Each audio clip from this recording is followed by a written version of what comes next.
Okay, welcome everybody. Welcome to the AGM, and we will kick off with the minutes of the 2024 AGM. Bill, did you wish to speak to the minutes or present them, or just they've been posted on the website? Has everybody read them? Have you memorized them? There'll be a test at the end. Okay, thank you. We take it then that the minutes of the AGM last year are agreed. Can I have a show of hands? Thank you kindly. That's carried. Okay, moving swiftly on then, I will pass on to Graham Winstanley, our illustrious treasurer, who is going to give his report. Thank you.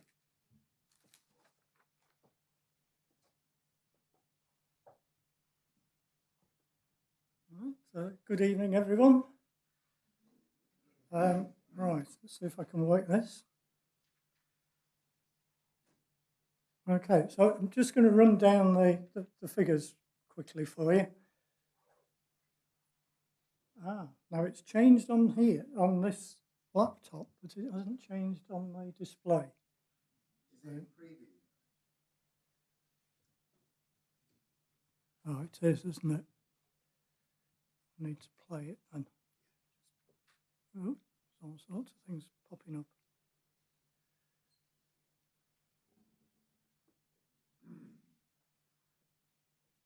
Oh.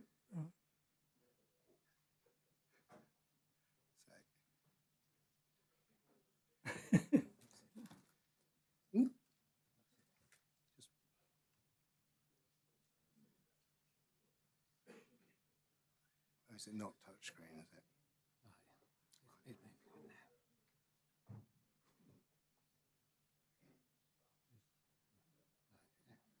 Right, thank you. Okay, so we'll continue. So you've got here the figures for last year and previous year for comparison.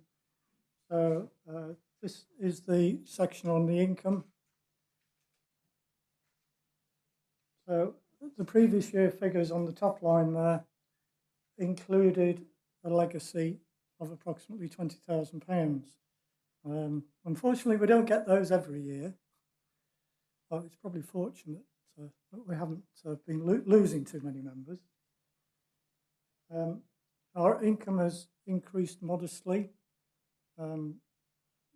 mainly through the changes in subscriptions that were made a year or so ago. So we are holding our own, I think, in terms of numbers of membership during that year. And then miscellaneous other bits and pieces of income. Right, so now I've shown in blue the figures we've just been looking at. So I'm now looking at the expenditure line, which is in the black. So we've got our expenditure is up considerably. One of the major factors in there was that we have expended quite a lot of money on legal costs in connection with a disputed legacy that's been going on for a number of years. So we should be seeing some benefit from that in the hopefully in the current year's accounts when you see these figures next year.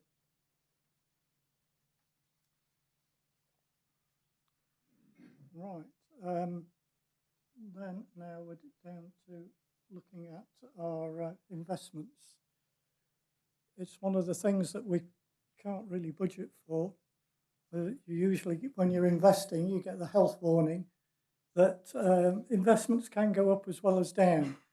And we've certainly experienced that the last few years.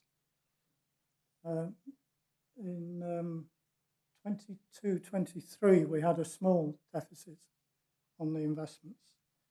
But you see, last year we had £172,000 increase. Now, we haven't actually realised that in real terms. This is based on valuations as at the 31st of March. So we're still holding those investments. But as you'll see, when you get down to the bottom line, we are showing a considerable deficit this year. So the investments have gone down in value by 27,000. I'm pleased to say that they have been going up again since then. So we're not too worried about it. It's one of those cyclic things that it goes down and it comes back, and hopefully it will keep going that way. But the more up, the better than down. Okay, so overall on the year we have a deficit of £163,000.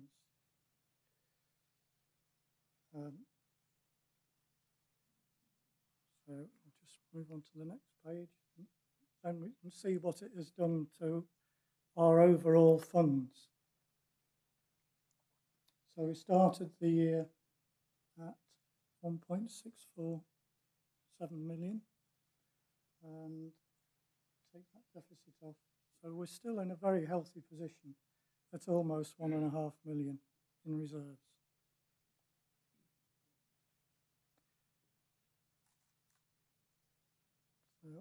So I think I'll leave it there. If anybody has any questions, I'll do my best to answer them. Yes? Sorry, can I just hand out the microphone for any questions? Otherwise, people at home can't actually hear what's going on. Simon, where's the microphone gone?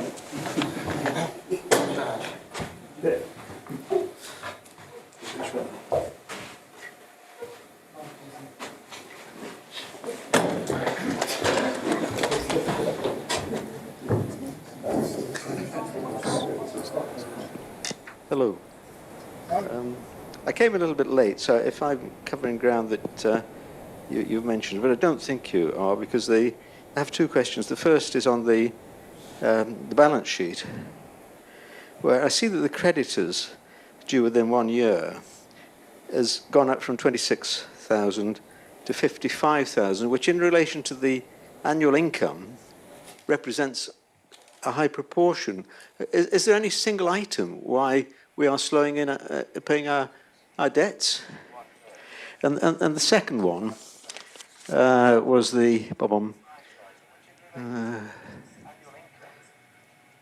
professional fees have gone up from 7,100 odd to 27,200. Yes, well, I'll take the second one first. That's to do with the legal expenses that I already mentioned. So that particular case has now been settled, and there will be some income coming from properties out of that legacy. We'll see that in next year's accounts, hopefully, because it does involve some properties that will be sold.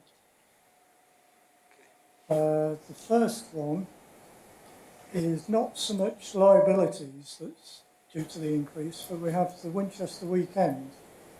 It takes place in April every year, and the tickets for Winchester weekend go on sale in January.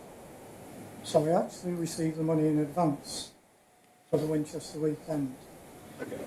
So that is Thank you. part of the liabilities.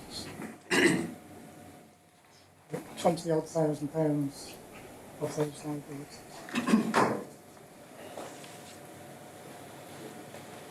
Yes, Lisa?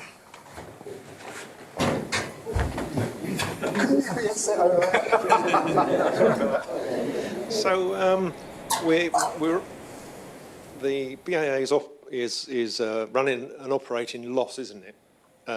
Quite a considerable one, £130,000. So on the basis that we got 1-point-something million, if the investments didn't make any money, we'd be bust in about 10 years. Am I right in saying that? Yes. We state in our reserves policy that Right. we should be holding 3 years' worth of expenditure assuming we had no income at all. Now, that would be probably something like £600,000. So yes, we have excess reserves. We've not had any complaints from the Charity Commission, but if they did, it would probably be that we should be spending that money for charitable purposes. Yeah. But also, if the investments didn't do very well, then there'd obviously have to be some major changes in either expenditure or income, wouldn't there? Subscriptions. Yes. Yeah. Okay. So, I mean, it has been planned over the last few years that we are aiming to reduce that surplus. And in fact, our membership subscriptions are being quite heavily subsidised because we've got these healthy reserves.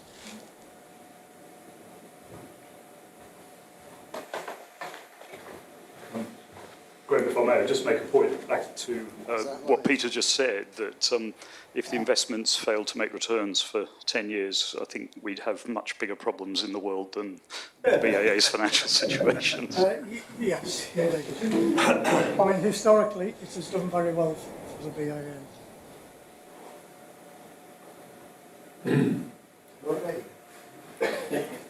Okay, Okay. right. Thank you. Graham, thank you very much, and thank you for working.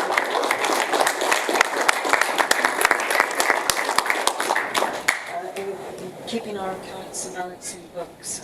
Yeah, we are living off our gifts and legacies and whatnot at the minute, and it does, as Graham has said, we are kind of substituting, under subsidising our membership. So it's a challenging world that we live in. But I'm always worried we end up with BAA of like 10 people and 2 million in the bank. I just want to be there when that happens. We go out for a nice meal somewhere. We don't probably need that much soon. Okay, thank you again, Graham. I'm just going to set up my map for the review of the year. Thank you.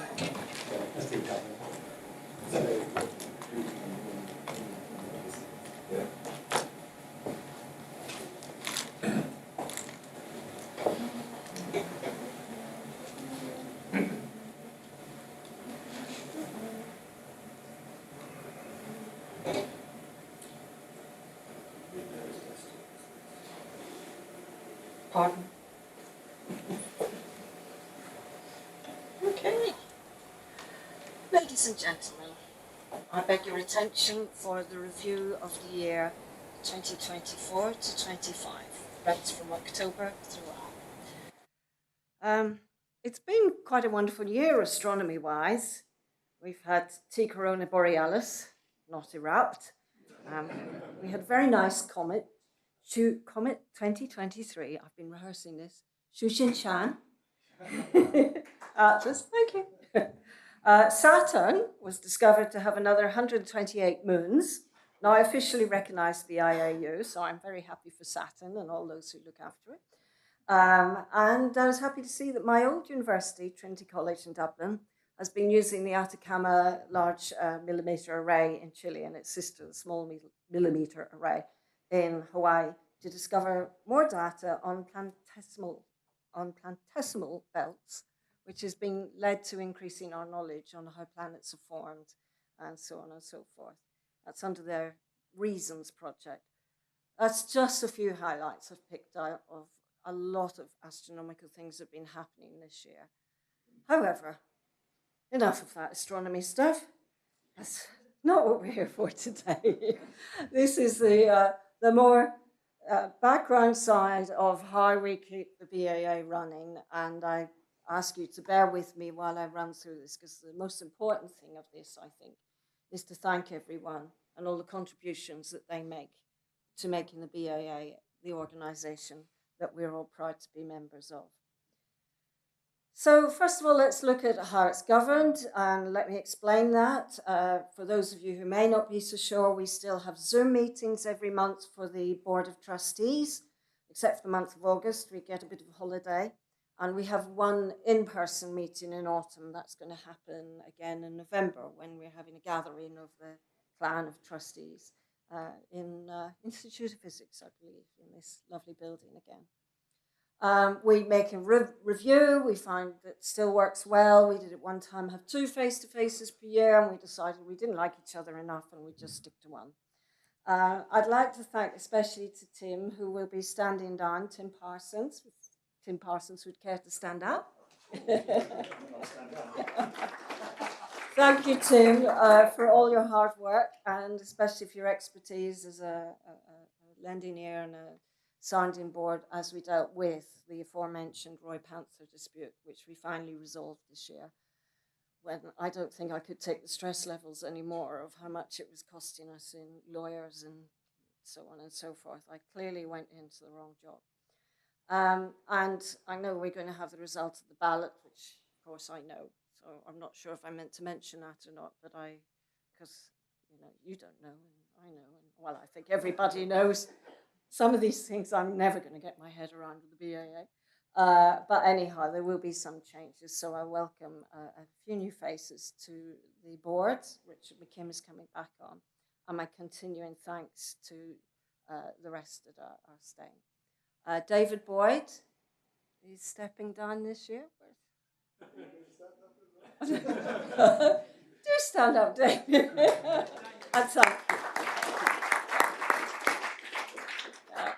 And at this time, I'd also like to just mention, has anyone heard of that lovely lady called Anne Davies? So Anne, unfortunately, is feeling a bit poorly and couldn't make it today. Anne has finally handed over the baton of sales and promotions. And her new apprentice, I will introduce shortly. And we had planned to make a little presentation to her. We have sent her some flowers and so on for all the many years that she did. Anne started up Newbury Astronomy. Astronomy Society is Newbury, yes. And she's, as you all know her from organising the Winchester Weekend, which she's gradually, again, nurtured a couple of apprentices for that too. And Astrofest, which she used to set up and so on and so forth. And she's been also very innovative in producing our publications, our posters, all our literature and so on, introduced this lovely corporate style. So I wonder, David, as I know you're going back to Newbury, if you would be so kind as to accept a little something for us to take back to Anne, because it wasn't just the flowers. Thank you very much. You want to come up and say hello? It's not me you should be, it's I Anne know, that should be. I know she couldn't be You can here. Photoshop Anne in later. Yeah, we will. Thank And you. I think we all wish her the best. Yeah. She just turned 90 and what, a few weeks ago, four weeks not ago. bad. Oh, Oh, that's just making it even worse. that isn't is, it? I got my best smile on for Anne. Yes, So hopefully we'll be able to say a proper thanks to yes. her On at behalf Christmas. of Anne, thank you very much to everybody.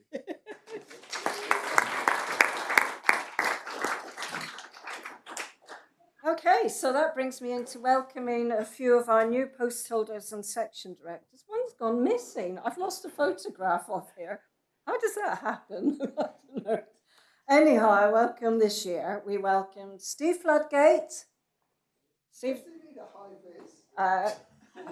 you do when you do New Scientist Live. I got hit with what did I get hit with? A pile of chairs or something last year.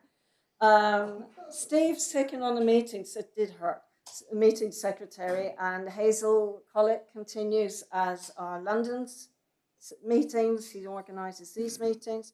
Gary Palmer, I don't know, I think he's managed to get into my computer there. I had a really nice picture of him. Gary Palmer has taken on the equipment and techniques section, following David Arditi standing down, and our thanks to David for his work in that section. And David Grist has taken on sales and promotions. I think some of you might know Dave and Steve in their brown coats from Winchester Weekend. Yeah. And Thomas Morris, who bravely has taken on the computing section and also the preparation of the handbook, which was warmly discussed at Council earlier today. And I'd like to say a big thank you and award them bravery awards for taking all this on. And also I want to mention Madeline Davey, Jane Rickard and Julia Palmer, who keep the office working and are at the end of the phase for everything going on. Okay. So membership. I have figures here, but actually our membership has taken a slight upturn as of October, if I'm correct, Bill, it's 2,487. And as I said at the beginning of my presidency, it's an issue that I have close to my heart. I think it's very important that we still encourage lots of friends to come along and see the BAA in our own clubs, talk to people about it and why they should enjoy and more support why they should join. We have been running a free digital membership for under 18s at some of our big public external events. That we're still assessing on whether it's worked or not, because the first one was this time last year, New Scientist Live, and we made an executive decision not to do New Scientist, not to put a stand on there this year. So those that joined last October, we're just waiting to see, are they rejoining? Do they find they want to stay? And so on. So we see if we can increase our membership. Membership profile is still largely in the 40s to 70s age group and 8% female. I'm very aware that that doesn't necessarily reflect what you see when you go to local societies. Some yes, but many not. So we're trying to ask ourselves, why is this? And are there different things we could be doing? So I've said about encouraging your local club members, that, telling them about the BAA and why they might want to join. So in the last year, I know many of us have suffered family bereavements and so on and so forth. In the BAA, we've lost a few good friends.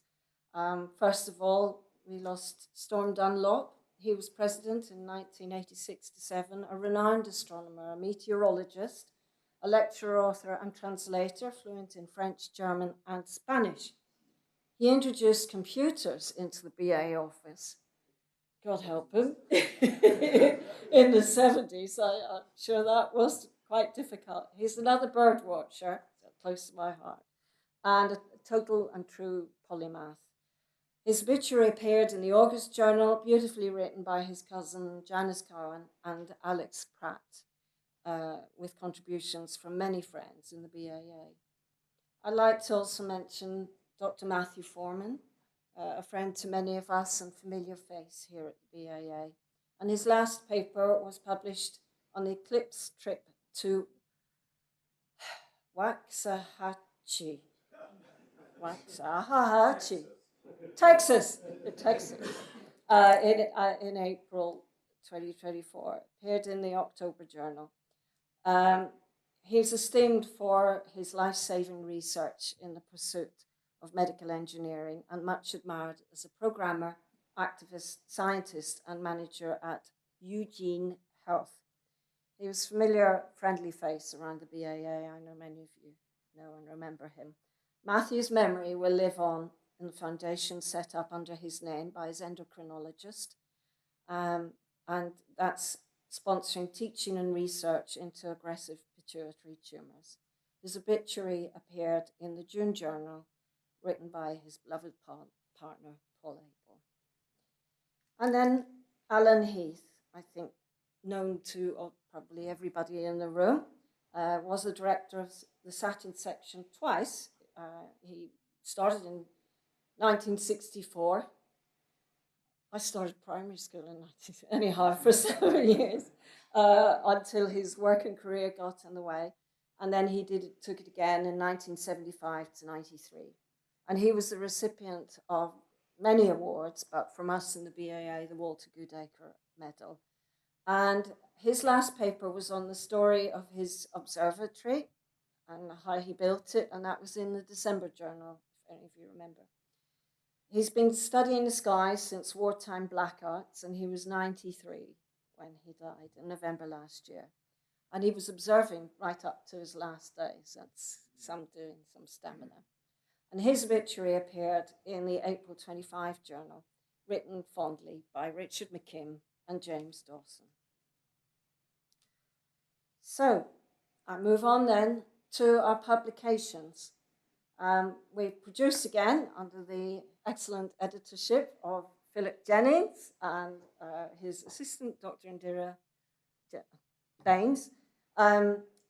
They've contributed to produce what I personally, and I'm sure many of you will agree, is a really excellent journal, recently expanded, an increased variety of articles and things, and a lot of little snippets of news and so on that's going on in the rest of the world.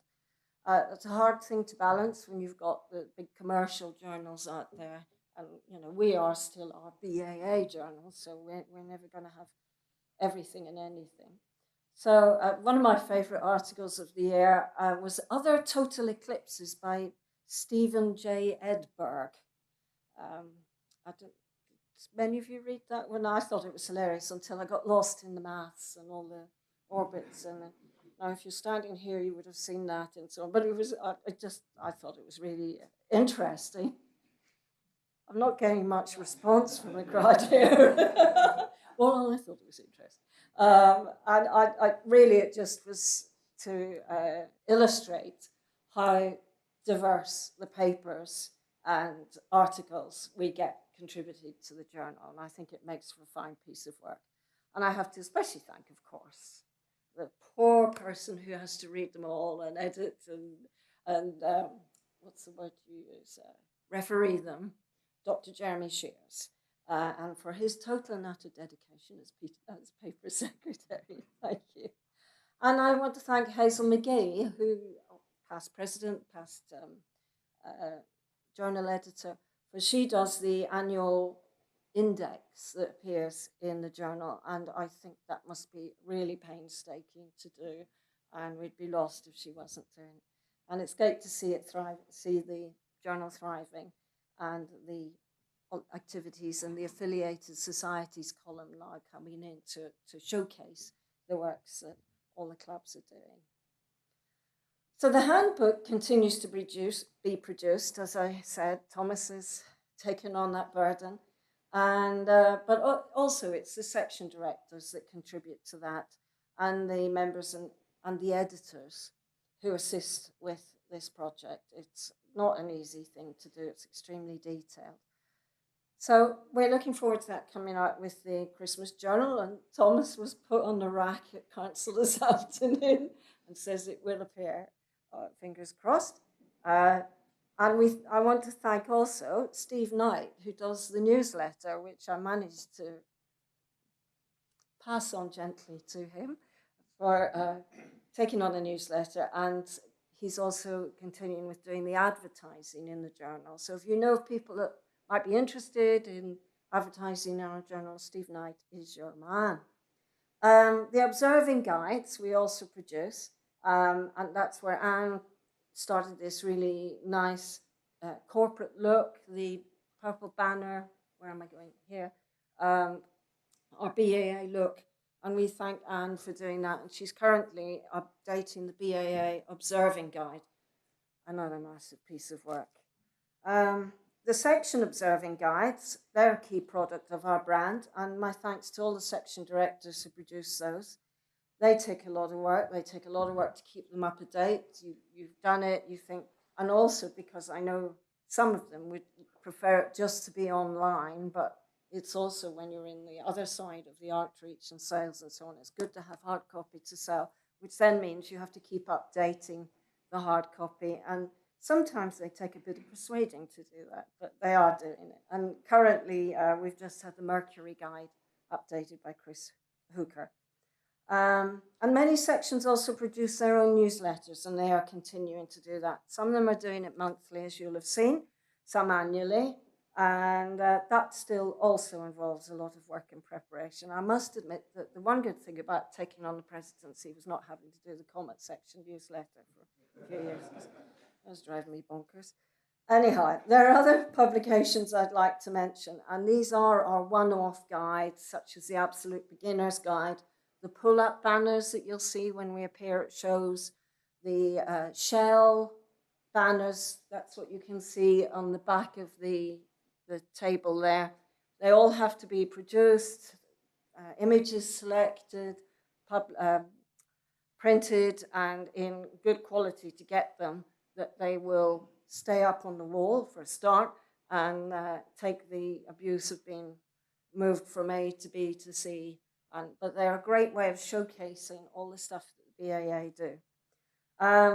So there's that. And again, I'd like to thank Dave Grist for taking this on and taking on the publishing side and becoming Anne's new apprentice in crime for this one. So we're careful that we maintain this corporate image and that our stuff looks professional, is the right kind of thing. So let me move on to the other meetings that we do. The other meetings, well, I sat and counted on the calendar, and between our BAA meetings, our autumn and spring and Winchester, and then the events that we go to, there are at least 23 in the last 12 months, and that's before you start counting in that we do some joint ones with the SPA, Society for Popular Astronomy, and a lot of the other external things. The Winchester was a really good meet this year, fully booked, no pesky eclipses getting in the way of people attending Winchester, and I'm sure it'll be fully booked again this coming year. Anne Davies charmed the socks off Sparshock College to keep the costs down as far as possible, and Tony Hirsch and Stuart Eves were instrumental in doing a lot of the groundwork for that. But as ever with Anne and David Boyd for support and pulling it all together, and the endless emails of how many sausages, the detail of everything that has to be done. And then there's Alan Dardell and Richard Flux and Pat Barber and all the other traders and speakers that come along and make it work. It's a huge team effort, and I know it's a thing that in the BAA everybody really enjoys. There's a real buzz at Winchester when you go down there. It's good fun. So those that missed it, the Alfred Curtis Memorial Lecture was given by Dame Jocelyn Bell Burnell this year. We are made of star stuff. And then we had the 6-member meetings here, the IOP and the 2 Out of Time. And the George Alcott lecture was given on the 4th of June by Dr. David Boyd, again entitled A Spectroscopist's Journey.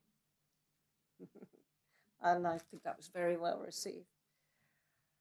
Why have I got a blank slide here? I don't know. You'll be putting the naughty stuff. Okay, and this is, why is that doing that? It's weird. Hey, there we go. I wanted to remind members of this special guest that we had at the January meeting, Mr. Michael Woodman, who presented the Charles Butterworth Award, for his 1946 detection of recurrent novae T. Coroni Borealis, the one that's going to erupt this year. So he first saw it in February 1946 from his home in Newport in South Wales. He was 94 when he came as our guest of honour at the January meeting, and it was really nice to be able to see him and all that. And then at Christmas, we awarded the Walter Goodacre to Alex Pratt, the Stevenson Memorial to Richard Miles, the ACC Merlin to Jonathan Shanklin, the Lydia Brown to Steve Harvey, and the Sir Patrick Moore to Marion McNeil. And I look forward at the next Christmas meeting to presenting all the awards and medals that we have this year, and encourage you all to nominate people for these very important awards. I thank, as ever, the Institute of Physics for the use of the facilities, but especially to Simon, who gets us out of our techie problems with all aplomb, and to Hazel, who after her official retirement, and then we couldn't get anyone to be meeting secretary. I don't know, I thought it was a really popular post. But she stepped forward to keep organising the meetings here in London, and now we have a very good working way with Hazel and with Steve. they're streamlined on our meetings, as you know, are streamlined on YouTube, streamed live on YouTube. And I'm giving that some thought. A lot of places have stopped live streaming, but still recording and still making it available. When you look on YouTube, we get people, numbers in their hundreds, looking at our meetings. But it's a real difficult one because we are more and increasingly international. And we don't want to discourage international members, but we do want to encourage people to come physically to the meetings. I'm going to come back to that point in my conclusion. How am I doing for time? Oh, have I? Oh, I better get a move on then. So this is about some of the other section and association meetings that we do. Just so as you don't know, because people tend to be in their own little areas of interest, radio astronomy section, they run monthly webinars. The solar section run bi-monthly webinars and also has started its own WhatsApp group, which I understand is slowly driving the director mad, but the enthusiasm is wonderful. And very lively chat on it. Deep Sky section holds a couple of meetings a year and a very successful AGM in Goostrey in Cheshire. And, well, as you know, he also hosted the Orkney meeting, but I'm coming on to that. There were also meetings by the historical section, and that was hosted in the Devon and Exeter Institution. The Comet section had the Astronomical Society of Edinburgh host them, very successful meeting there. And the VSS had its biannual meeting last weekend in Northampton. I nearly slipped off the list, but I got reminded by you-know-who. And the E&O section has had regular Zoom discussions and a lively newsletter and is contributing to pulling together the back to basics. The importance of these meetings can't be underestimated. They are what supports our individual members in developing their skills from being, beginner observers or more keen than probably beginners to becoming really good observers and good imagers as well. The knowledge is there, and I thank all the section directors for the way they share that and the way they mentor and bring forward new people. Okay, so the autumn meeting, as I quickly mentioned, was in Orkney this year, and thanks to Callum Potter for organising that in conjunction with the Orkney International Science Festival. And we had an absolutely superb skyscape archaeology tour of our very own at the end. So somehow there's another picture that has decided not to come. There we go. There we go. It's jinxed. I suppose it's the Halloween thing. There's ghosts in my laptop. And Professor Mark Edmonds and Dave Craig gave us the tour, and it was really interesting. And I it's a shame that more people couldn't have been there. Okay, I won't go into too much detail of that. You can see it, but my thanks to all those members and section directors who spoke. It was a very lively day. The tour was in an absolutely sideways gale. Luckily, we were going around these very large standing stones, so you had something to hang on to, because it was getting a bit scary. Events and outreach. So again, this is where we are selling the BAA out there and what we do and telling people all about it. This is weird. There we go. They're all there. So we have many different events throughout the year. We kicked off last October with a BAA stand supported by Helen Usher and Graham Winstanley at the Heads of the Valley Astronomical Society show.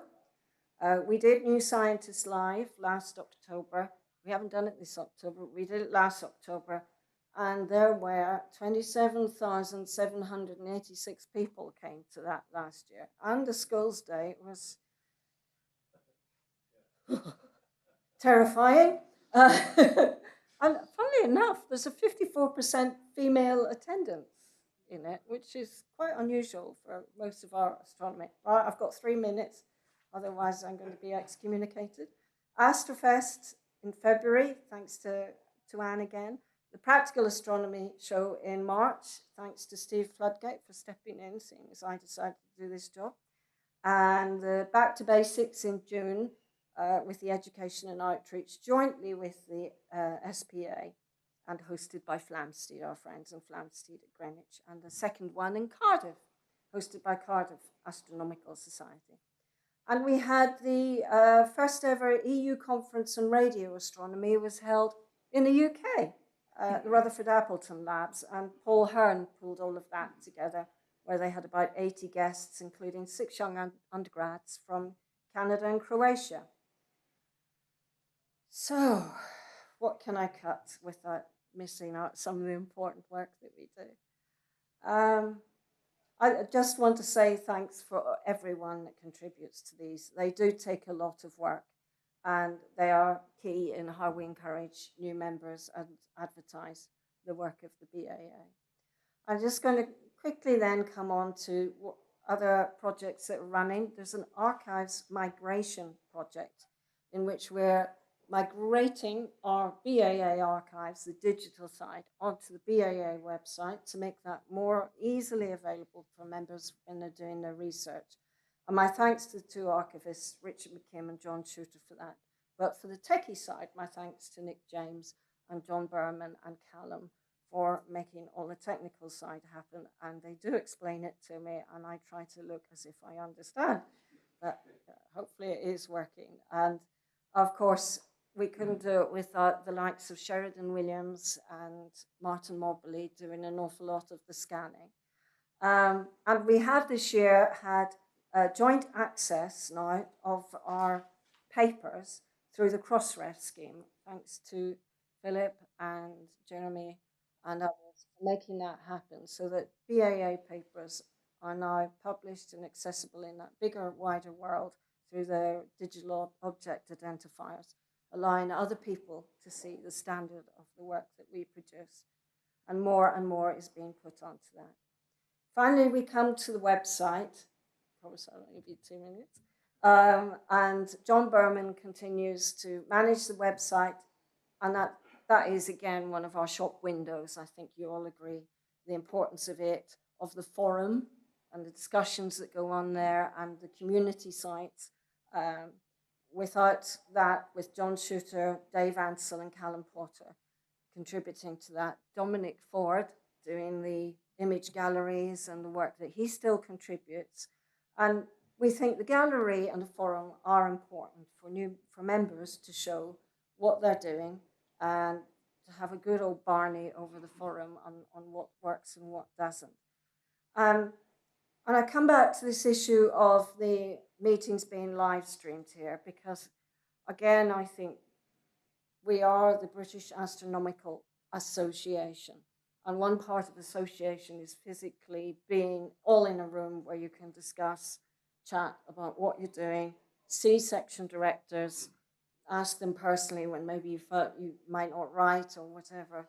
And therefore, I think this question of do we still continue to live stream is very relevant and very important. I've seen, because I'm also a member at Flamsteed, where they took a decision not to live stream their meetings. And within about 3 or 4 meetings, their lecture theatre was booked solid for every single meeting they had. And that's what we want to encourage people to physically and actually associate. We have the forums, we have the internet, but we've now got this lovely, comfortable theatre as well. And those of you remember those hard benches in Burlington House, sitting like this, you know. I think we're very lucky now that we have this here. So we ought to use it as much as we can. Just one other thing I want to mention, and that is with our relationship with the CFDS, the Commission for Dark Skies, who are going through a bit of a rearranging process at the minute. They had, I know you all were here when Mark Hardacre laid out his plans for what he wanted to do and where it was going to go, and then he stood down for various reasons. I mean, I think I speak for all of you when we still very much miss Bob Misen and all the work that he did, and it would be a shame for the CFDS to lose its momentum. So we look forward. I know they're having meetings at the moment. I'm in contact with several of them on how and what they're going to do to ensure that the CFDS still lives on. And finally, our friends in the RAS, we're still on good terms with them. And we welcome their new CEO, Mr. Ian Russell, and we thank them that still many of us have access to the library, and they always are very helpful to us when we go there. The end.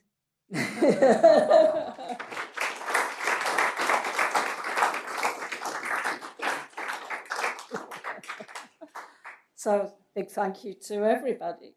So, I will now hand over to the business secretary.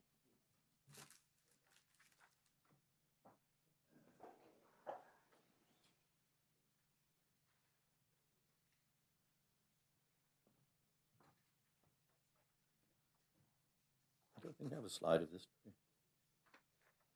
I don't think we have a slide of this. Okay. It doesn't matter. Right, I'm just here to read out the results of the ballot, which closed a week ago. Election results were as follows. President, Janice McLean, 385. Vice President is vacant, but ex officio anyway. Treasurer, Graham Winstanley, 373.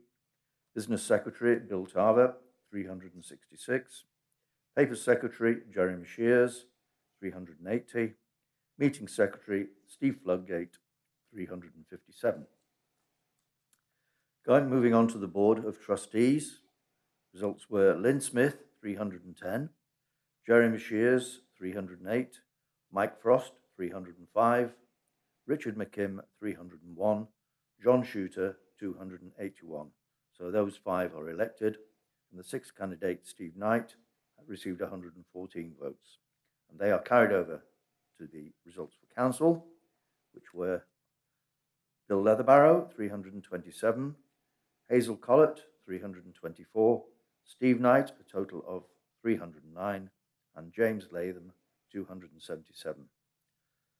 Total votes cast, only online, 423, with 3 blank returns. And we pay money to Civica every year, and thanks to them for organising it. They do a very good job. But of course, it costs money. And please just use your vote. Thank you.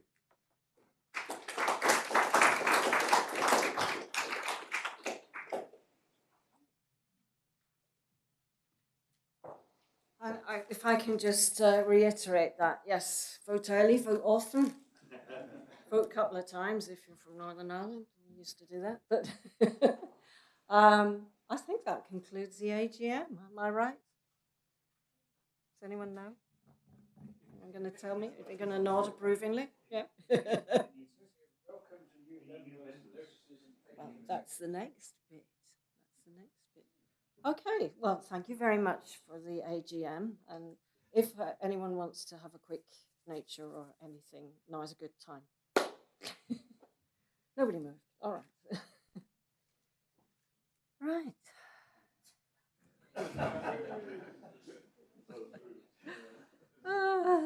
Where am I going now? With a song in my heart. No, we're not going to see that bit yet.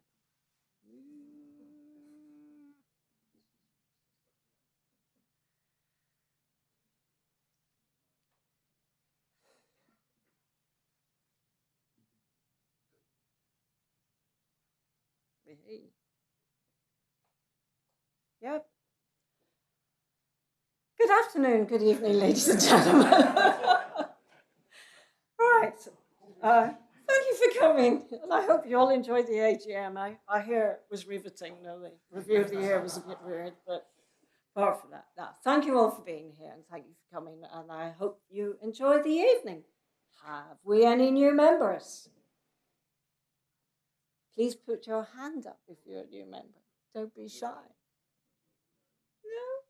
Oh, well, that's a shame. Oh, well. Okay. No, you're not a new member.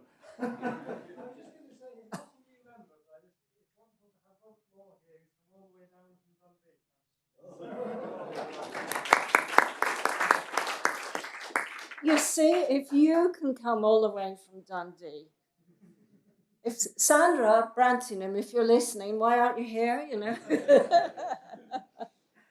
I think I gave you a BAA badge last time, didn't I? Yeah, I did.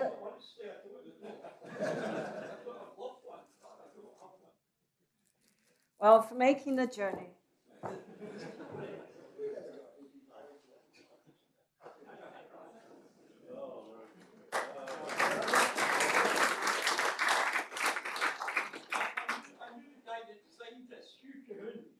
Who was in the Renfrew District, the old Renfrew District Astronomical Society, the Coast Observatory, Paisley, and I was a member of that. You know, I started off at 7 months in Paisley Astronomical Society, and the BA had a competition, and Hugh was the one who designed that. I should repeat all that because the people at home would have heard it. It was designed by Hugh Cahoon. He was a member of the Renfrew District Astronomical Hugh Cahoon. Hugh. Look, wouldn't it be easier just to... Oh, no, too late now, the moment's gone. Right. Very quickly. Okay, it was designed by Hugh Cahoon, who was a member of the Renfrew District Astronomical Society in 1981, I think it was. I think the society still exists as the Renfrewshire Astronomical Society, and it meets at the Coates Observatory. Well, they did where I used to work at the Coates Observatory in Paisley. Okay. Wow, we need an article for them for the journal, don't we, Philip? Philip's popped out to wee boy's room or something. Right. Okay, then quickly, notices, so on. We had no papers accepted, so we all have to try harder. Okay, a couple of things coming up then. Quickly, the International Astronomy Show. Who's going to the IAS, apart from those of us working it? You're going, but you live up there. You're going and you're working it. Oh, it's a good show. Really is always good. But the BAA will be there with their BAA stand. And we have Back to Basics on the 8th of November. Did you want to say anything about it, Helen? That you could both. This is your exercise, sir. So it's meeting in West Yorkshire Astronomy Society, again in conjunction with the SPA. Helen, Usher. Yep, a mixture of our esteemed speakers, some of which are in the room here, and some hands-on activities as well. So please encourage as many people as you know to come along and have some fun. And hopefully Dave is all lined up to show them that it's brilliant to be part of the BAA. And so he's got a target of how many members he's going to actually sign up on the day, aren't you, Dave? Yay! That'll be your first meeting, yeah. And we have the ARPS Exoplanet Division meeting called Explore 2000 on Saturday, the 8th of November as well. That's a webinar one, isn't it? Yeah, you can see that.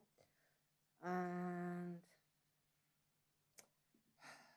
thank you. Yay. This is very odd. The Christmas meeting, 6th of December. I'm not sure the booking's open yet. Is it? It is, yeah. Oh, well, if I don't get a ticket, I can't go. Somebody else will have to do all the talking. And there will be drinky poos afterwards, so hope to see you there. All right. Oh, Flip, I better book a place. 28 places left, Peter Carson is saying. So it is always a great fun meeting and we have a good time. Okay, so that's the notices. And is it me again next? You're early now. I'm early now. I can't take the pressure. Right. Any particular talk? I've got a nice one on bird watching. No? Right. 5 minutes to talk about bird watching. Do you want to see my picture? Right, I've now lost the... Thank you, BAA people. That's the wrong one. Just done that one. You don't want to hear that again. There we go. Da, da, da. Oh, the reminder come up. That's at the wrong slide. Dear, oh dear, can't get the stuff. Right.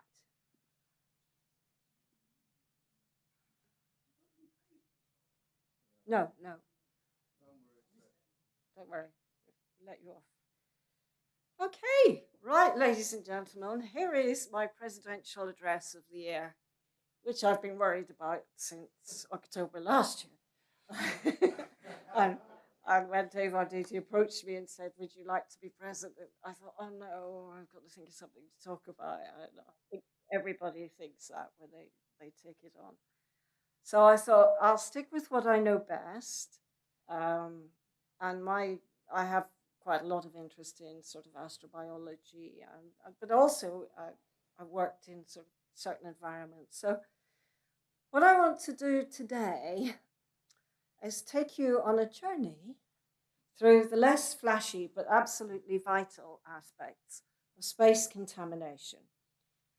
And I think it's important, and I'm seeing it mentioned more and more often in literature and so on and so forth, because we don't have a very good history or reputation in this regard. When we think about space, we think about astronauts planting flags and rovers crawling across Martian soil and perhaps future miners drilling into asteroids. But behind those headlines, there is a quieter story. How we protect those other worlds and how we protect us from them. There's two sides to this. Every time we launch a spacecraft, as you know, we're sending a piece of Earth with it, whether it's a manned or womaned spaceship or whether it's simply robotic. Microbes, chemicals, tiny fragments of our environment, they all go up there. And then when we bring it back, we either deliberately bring back moon rocks or we bring back other things that we may not even know again about. So this presentation is going to cover three themes: the history of planetary protection from Apollo, Soviet lunar and Venera missions, the laws and international agreements that we tried and failed to keep contamination under control, and finally our future, because we are now ready to go back into space again on manned missions to Mars, to asteroid mining, and the return of extraterrestrial samples. What responsibilities do we face, and how do we balance science, exploration, and commerce? As amateur astronomers, whenever we complain, as we do a little bit, about space junk and interrupting our observations and all the stuff that's going on up there, what are we thinking about the wider aspects of what's going on, and what's our responsibility, and what can we do about it?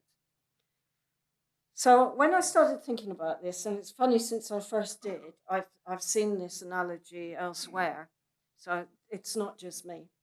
And I started thinking about how United Nations and international organizations work. And it's important to me because I did work for the UN and the EU and a few others.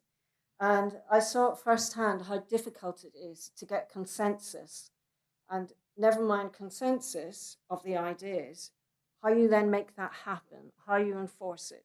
My background was boots on the ground enforcement, human rights, so on and so forth. And then you've got people writing policies, making decisions, developing projects, and they don't have that experience on the ground. And how do you get the two together, and how do you make that effective? So whilst I was out in Sierra Leone or some of the other weird places I went, toting me binos around and my little refractor, which came back with some very unsavory funguses and things on it, I started to think about this quite a lot, and I was looking at different sources. And that's when I learned how complex these agreements can be. And even when countries agree in principle, and we had the failure of the original League of Nations, And then ultimately, we are now in the United Nations, which is being sorely tested at the minute. And that's why even if you throw lots of money at it, it may not always work with what you're trying to do. So I looked at the Antarctic because that's an example of where it did work. We long ago had concerns about, was the Antarctic going to be exploited? We developed the Antarctic Treaty in 1959 and the subsequent Antarctic Treaty System, which stands as an example of how cooperation can work. And it started out as arms control, because you think back to 1959, some of us were born then, some of us only just, some of us a long time before they'd appear in the world.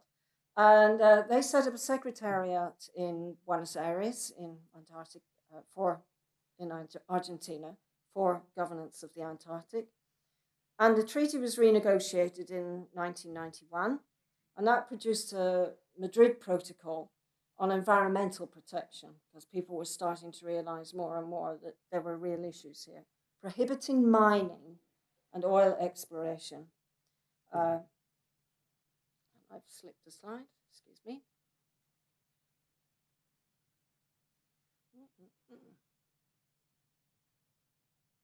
Prohibiting mining, but not in a lot of detail, still to be negotiated. Since then, and that's now 50 years ago, there's been 200 further agreements, and that's a lot of agreements. But I think it still stands as a fairly good example of how international cooperation can work. It banned militarization. It banned mineral exploitation, and it created a continent for peace, science, and for setting up inspections for enforcement. So you could say, yeah, it worked. Then we move to space. So concerns about space contamination have been around a long time, and at the very start, the space age, and long before Yuri Gagarin or even Apollo 11 landed on the moon, biologists were already warning about the risks of spreading to Earth and from Earth. And when the space race really heated up, this all became a little bit more important and urgent. The US worried about bringing moon dust or lunar microbes back to Apollo. And that's why Neil Armstrong and his colleagues were quarantined for so long. But the Soviet Union was very busy with its lunar missions to the moon and later its Venera missions to Venus, and they did not organize such strict contamination controls. And archival evidence is showing that they were aware of the risks, but in practice took fewer precautions than NASA. And that a lot of it was because they considered the environments on Venus too hostile to support life. And they saw that in itself as a kind of sterilization. So when scientists talk about planetary protection, they divide it into those two categories. The forward contamination, earthly organisms spreading to another planet, the moon, for example, bacteria hitching a ride on a Mars rover and multiplying in Martian soil. And that can then ruin our ability to detect what life may or may not have existed there before. We've contaminated it. And then the second is the backward contamination, the risk that something from space can come back to Earth and cause harm. And even if the odds are tiny, very tiny, the stakes are enormous. We've just had COVID. I don't really need to say anymore. So imagine if a Mars sample did return and something hit our ecosystems. But this isn't only about the safety, because the other side of this is about ethics. We're the first species capable of traveling beyond our world. And this gives us a responsibility, all of us, to say, do we have the right to change or damage environments we do not really understand? Do we have the right? So in short, contamination matters for three reasons: protecting science, protecting environments, and protecting ourselves. Luna 16 was the first uncrewed spacecraft to carry lunar samples back in 1970, back to Earth. And they brought back 101 grams from Mare Fecunditatis. The Apollo missions brought back 850 pounds of moon rocks and lunar soil. And the JAXA missions are now bringing back samples from asteroids.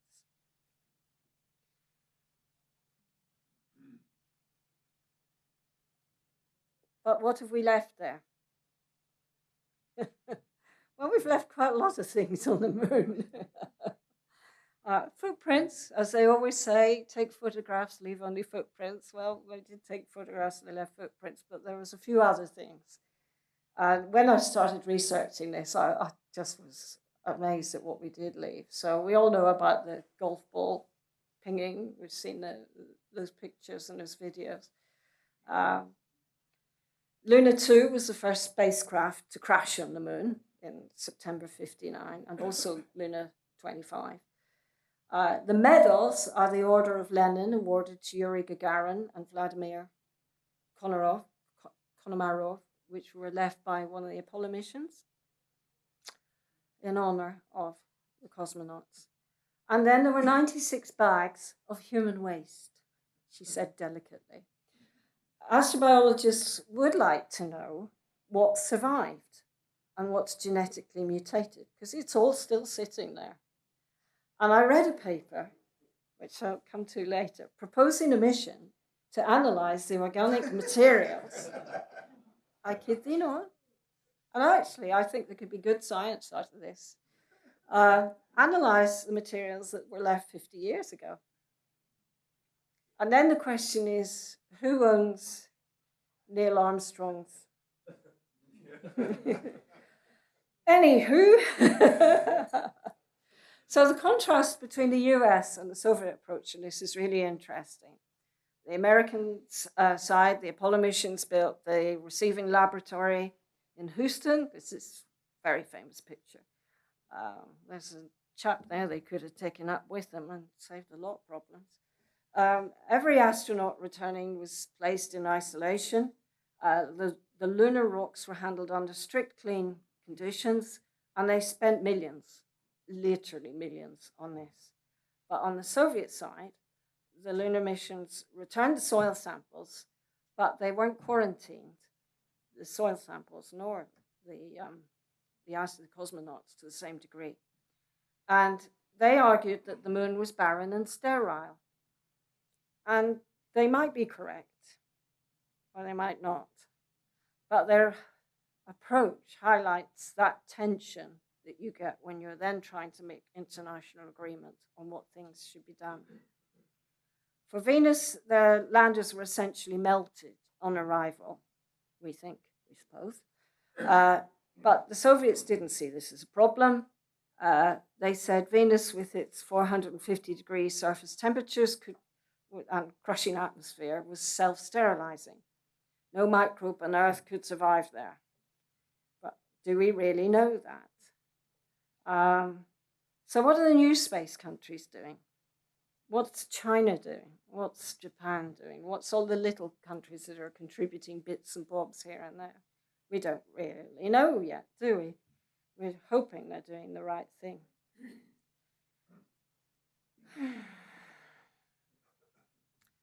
So perhaps the most important moment in planetary protection history came with the NASA's Viking missions, 1 and 2, to Mars in the 70s.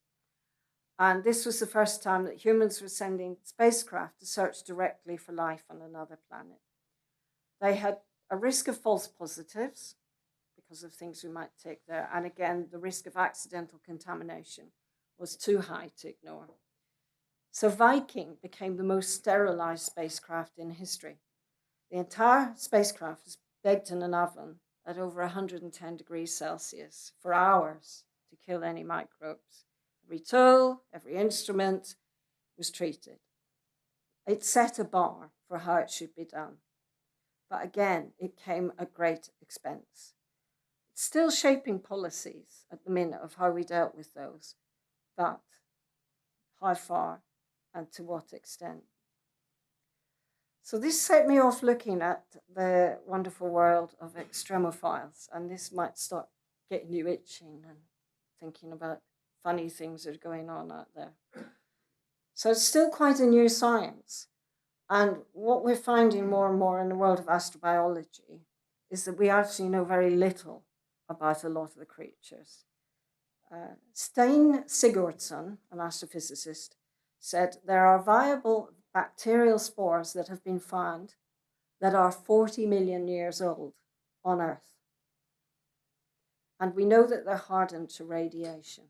So these are spores, 40 million years old, hardened by radiation, but still viable. Some bacteria have been found living in cold and dark in a lake buried half a mile deep in ice in Antarctica.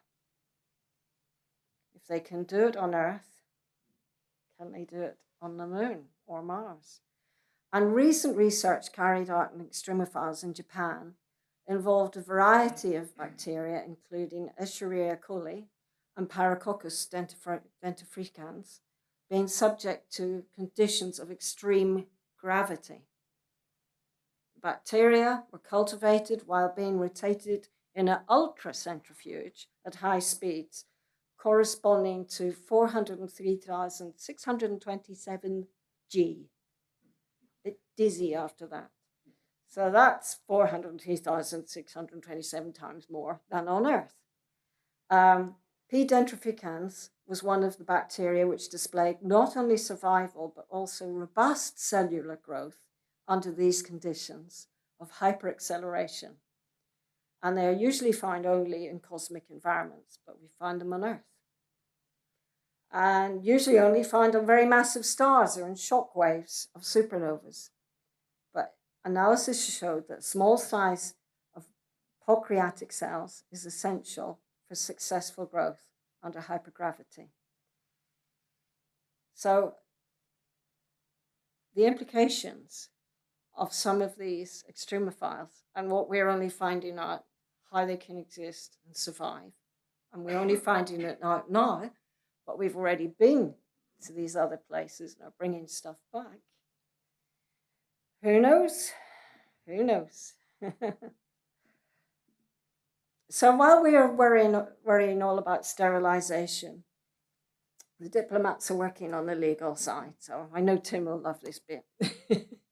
Get in all the legal parts. So in 1967, height of the Cold War, the US and the Soviet Union were both signed the Outer Space Treaty. And Article 9 is very clear. Nations must avoid harmful contamination of celestial bodies and avoid harmful changes to Earth from extraterrestrial matter. And as of 2025, it received 117 ratifications and 22 signatures, and includes all major space-faring nations. So the Committee on the Peaceful Uses of Outer Space was established and chaired by Kurt Waldheim of Austria. And this was remarkable at the time, because when you think in that time, the superpowers were about ready to blow each other to oblivion. And there were two subcommittees formed under it, the legal and the scientific technical. And the first documents were submitted by the USSR in 1962, and they submitted a draft declaration on basic principles. That basic principle and the treaty are still in force today, and every spacefaring nation has signed it. But it's also very vague. Well, we do have to keep the lawyers in business. It doesn't say exactly what counts as harmful contamination, and it leaves interpretation up to each individual country. I personally think that's a bit risky. I don't know why these slides keep missing pictures. There are 4 key principles, provisions of the treaty. Space shall only be used exclusively for peaceful purposes. That's my nice dove. There are no sovereignty claims. No country can claim sovereignty over outer space or any other celestial body. There should be free exploration. All nations have a right to explore and to use under the outer space and to use outer space freely. And there is a prohibition of weapons of mass destruction. treaty bans the placement of nuclear weapons or other weapons of mass destruction in space. Do we think that will work? And then there's Article 6, which is the responsibilities of states. And states retain jurisdiction and control over objects and personnel they put up there. So I'm thinking of those bags left by the Apollo missions again, that they want to now look at 50 years later. So there's a right of access to other stations and to other installations, and that's presumably to cover if you get stuck in the moon and another nation turns up, they can rescue you, go in and rescue you. And to fill the gaps, the scientific community stepped in with the Committee on Space Research, COSPAR, and they developed practical planetary protection guidelines. And missions are now divided into 4 categories. 1 for bodies of no interest, like missions to the sun. I would have thought missions to the sun would be interesting, but 2 for places like the moon, where contamination risk is still considered low. 3 and 4 for Mars, Europa, and Enceladus, high interest for life and high protection needed. And 5 for sample return missions, which require the strictest measures. But COSPAR is not a government. It's not a government, and it cannot enforce laws. But the guidelines carry scientific weight. And agencies like NASA and ESA generally follow them. And even the USSR has cooperated during the Cold War. At the minute, I'm not so sure. We have had many more treaties since then, such as the Moon Treaty, which is not yet ratified, and the Artemis Accords, which exclude human historical activities. There we go. So, where are we? The construction of this is a picture of the construction of the Galileo orbiter at NASA's JPL back in 84. And is a still image as well of the Huygens descent.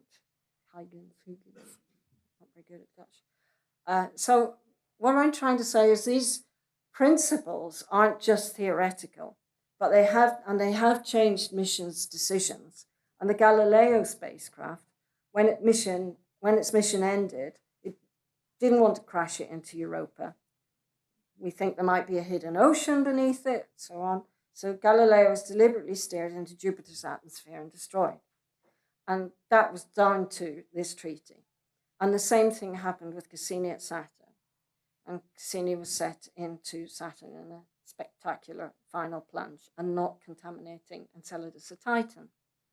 In both cases, planetary protection dictated the end of billion-dollar missions. That's how seriously scientists are taking these issues.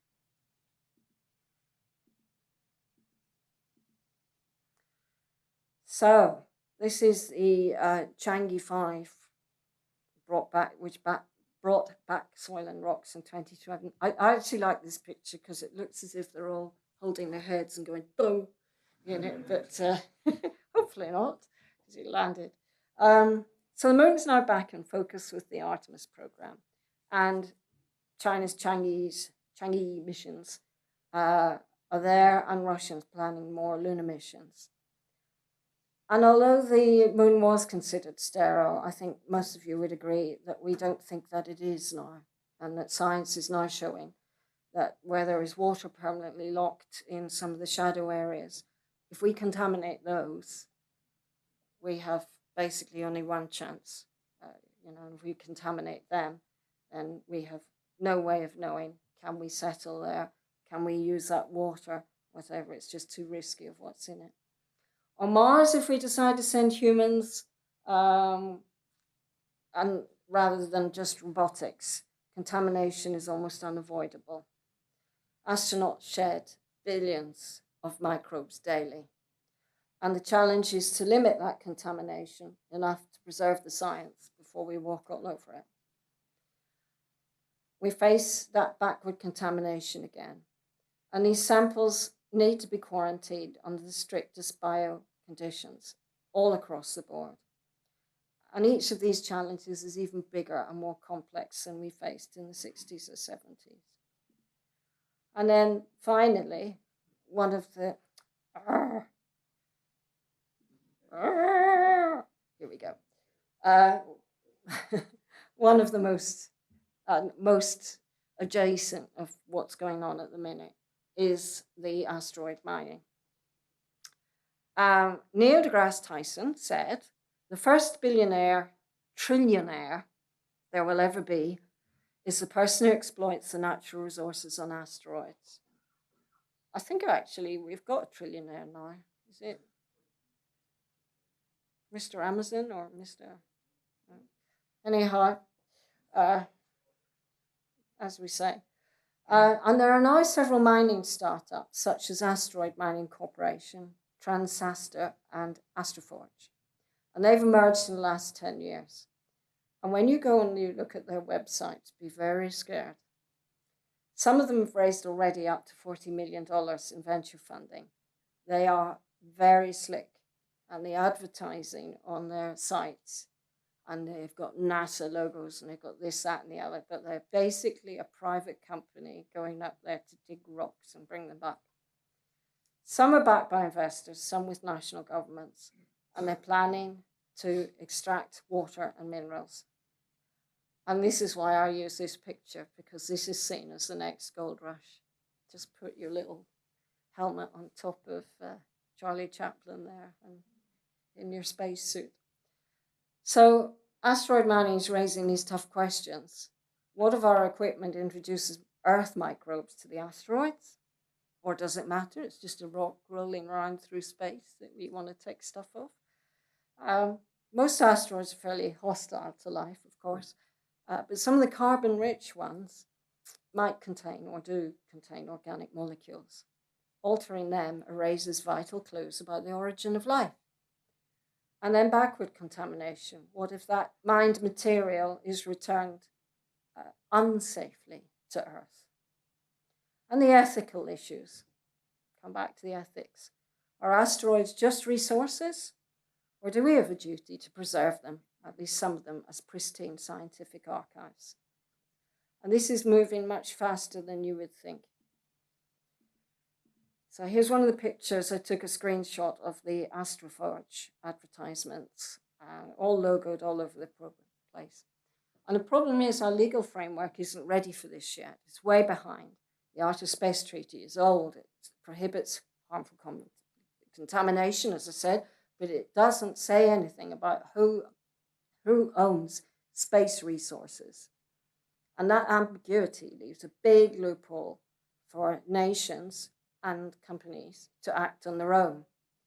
The United States passed a law in 2015 granting US companies the right to own the resources they extract from asteroids, because it's theirs, isn't it? And Luxembourg and the UAE have similar laws. They've said what we mine is ours. We can go there and we take it and it's ours. And none of these laws, their national laws, impose strict planetary protection requirements. They focus on property rights, not environmental stewardship. So while COSPAR offers scientific advice, it has no enforcement mechanism. If a private company decides to cut corners, they can, and there's very little recourse or result against it. I love this one. So we already know what we've done here on Earth. The Antarctic Treaty bans military activity, mineral exploitation, and so on. But it hasn't been, and it was very good, shall I say, at protecting the environment. But only in Antarctica. The rest of the planet, we've made a right mess of here and there. I don't know if many of you saw this on the news about the latest fatberg that we've dumped blocking the sewers in London, and this is the digger pulling up all the wet wipes that people are dumping down their toilets and God knows what. So this is a problem with the whole Outer Space Treaty, that it doesn't have, and even on Earth we do have some enforcement for this, but the OST doesn't, and it lacks enforcement and doesn't address commercial extraction. And commercial pressures are growing. There's all that gold out there to be had. And the planetary protection side is being overshadowed by the resource competition. So the lesson is clear: without the will to allow stronger international governance, we risk repeating Earth's history of unchecked exploitation, only on an interplanetary scale. We lose our best chances to study pristine environments. We have ethical risks of repeating the same mistakes as Earth, and the commercial risks if contamination leads to conflict between nations or corporations. Space could be the new arena for disputes. So the bottom line, without stronger rules during the space race, it won't be about flags, and it won't even be about golf balls. It'll be about profits, and the temptation to ignore planetary protection could be stronger than ever. So one suggestion, now that I filled you all with doom and gloom and we're all doomed, and I saw this paper, it's really interesting, about how we could have further international governance. And the Outer Space Treaty does make some mention of this, for how there could be clearer rules and resource use. And one of this, and I talked about this Artemis mission to remove waste bags. Serious, that is up there. Mark Lupacella, he's the Exploration and Integration Manager at NASA, at the Goddard Space Flight Center. And he's the one that's proposing this robotic mission to collect the old Apollo bags. Anyhow, moving back to the point, one of the issues, or one of the suggestions, is that we had planetary parks. And when I first read this, I thought, oh, you're having a laugh, you know. And then I thought, well, actually, the Earth parks have actually worked quite well in a lot of places. And Professor Charles Cockle, the UK Centre for Astrobiology and School of Physics and Astronomy at Edinburgh University, he proposes that some areas, such as the peaks of light on the Moon, on the South Pole, or the area of the Gale or the Jezero on Mars, where we've explored, will have biological interest and also historical, and that we should preserve them, and that they should be kept, and you can't go there, and all nations agree to this. And they propose that an international body of park rangers, I want that job, would be there for enforcement. And it relies mainly on public shaming. Did you know this country did that, or did the other? And that does work to some extent, not always. And maybe not as society is moving more into its me mode. But we also need public engagement. People care deeply about environmental issues on Earth. And many of us are aware from our outreach activities that the next generation is often more aware of this than we are at our age. And we should link planetary protection to that sense of stewardship. Protecting space is part of protecting our shared future.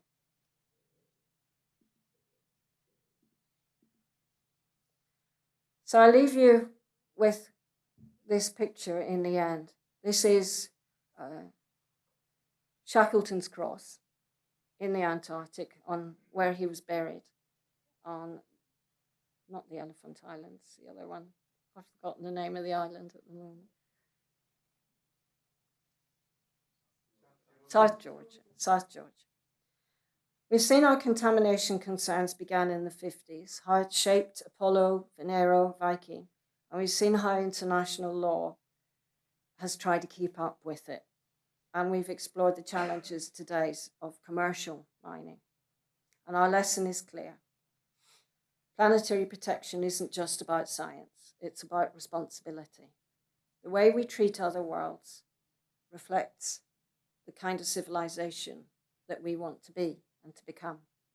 Do we rush ahead, repeating the mistakes of history, exploiting without protecting, taking before understanding, or do we explore with caution, curiosity, and care, and leave a legacy that we can be proud of?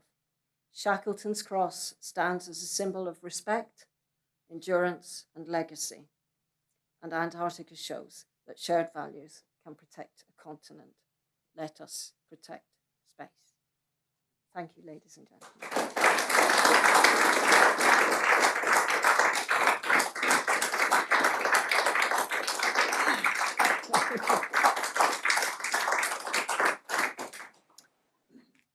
Okay, I can stop talking now. I'm sure you'll be relieved. So now it gives me great pleasure, and again, if whilst John is set, So you're going to take any questions? have I time for questions? Oh, darn. Okay, questions. Any questions? Sorry. Hang on a second. Ah! Nick's got to get his jogging in. Maybe I'm part of the problem because I'm very proud that my signature is on Titan, on the Huygens lander. It was scanned, assuming my postcard was not lost in the post to the European Space Agency. This is an area I'm very interested in. We've got a lot of concern about the Apollo landing sites, and a lot of these items that you're showing, and people like myself, we regard that as sacred objects. And it's particularly the objects that the Apollo 15 crew left in July of '71 in memory of the cosmonauts and the other astronauts that they'd given their lives in space.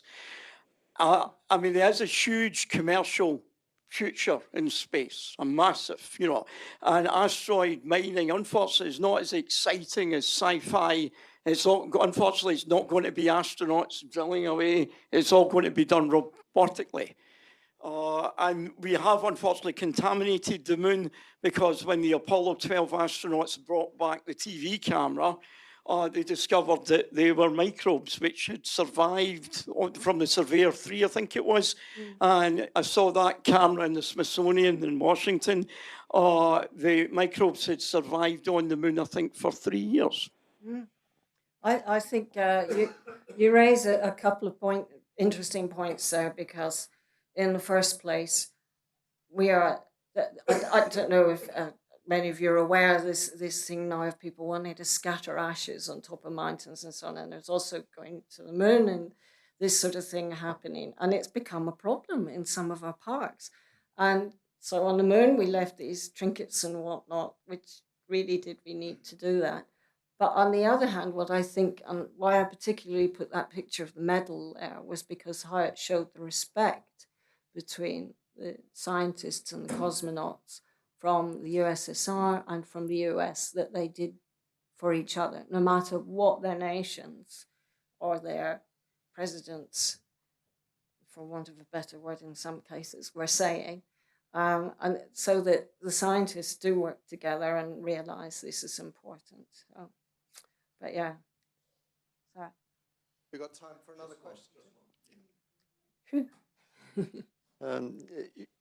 You've expressed both aspects about taking material and biological things to other areas, and you also mentioned coming back to Earth. But it seems to me that initially you said, well, the American astronauts, when they came back, they were put in quarantine. Now we are bringing back rocks which are being analysed in laboratories. If those rocks were to contain some deadly bacteria that we couldn't control, we brought it back.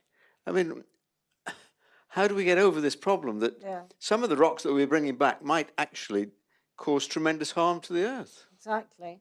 And when it's commercially driven, there is less of that responsibility. And that's what I found quite scary when I looked at the websites of these companies that are going to do it.